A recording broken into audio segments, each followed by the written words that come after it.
to Helene's demands for a big Port Quincy society wedding, and I'd taken pity on the bride. I was once in her position, fulfilling Helene's every wish for my wedding against all my own wants and desires. I'd felt sorry for Becca, and though she was once the other woman, no one should have to stand up to Helene without reinforcements. I squared my shoulders behind the seatbelt and glanced at my sister.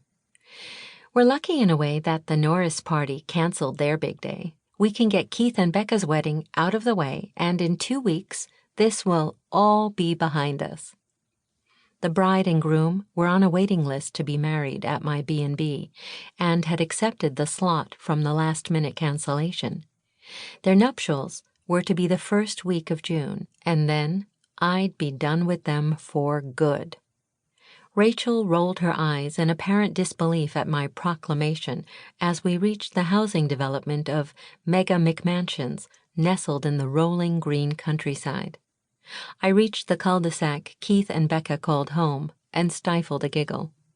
I parked the butterscotch monster behind Keith's familiar navy BMW in the circular driveway and cut the engine. "Holy heck!" Rachel dropped a compact of bronzer in her lap and yelped as a spray of tan talc covered the worn leather bench seat. "I warned you." I couldn't tamp down the grin I felt spreading across my face as Keith and Becca's hulking colossus of architectural wonder stood before us. The bride had designed the house, a busy collection of cubes and rectangles jutting out at improbable angles. The house was a dark red brick edifice that would rival any creative toddler's Lego construction. Floor-to-ceiling glass block windows glimmered in long, unpredictable slices peeking out from under a shiny copper roof. Severe and precise topiary huddled next to the structure in random groups.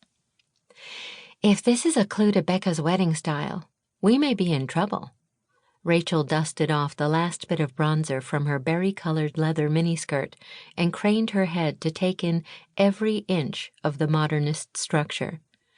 "It gets better. Wait till you see the inside." I advanced up the wide brick path to the double-lacquered front doors and took a deep breath before I rang the bell.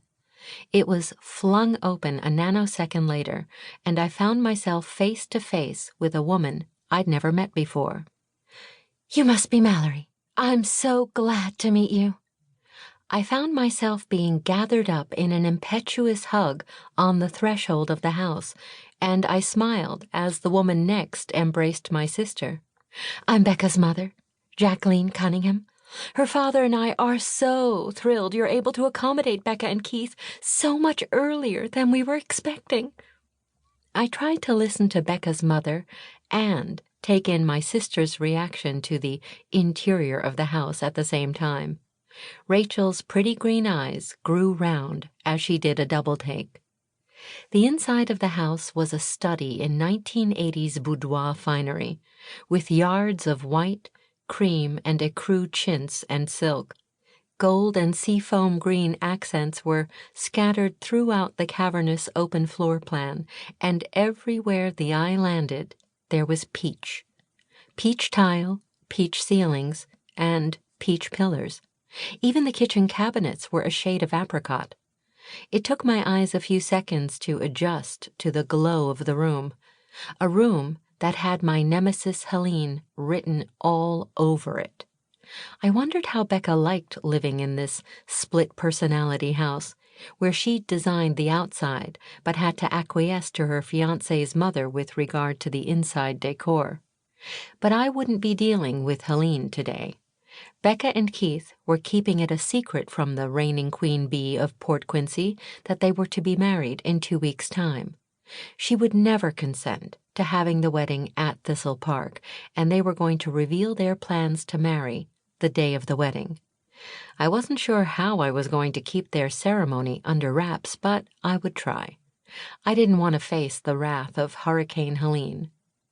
Rachel and I followed Jacqueline through a maze of white and peach furniture to the sleek black deck at the back of the house.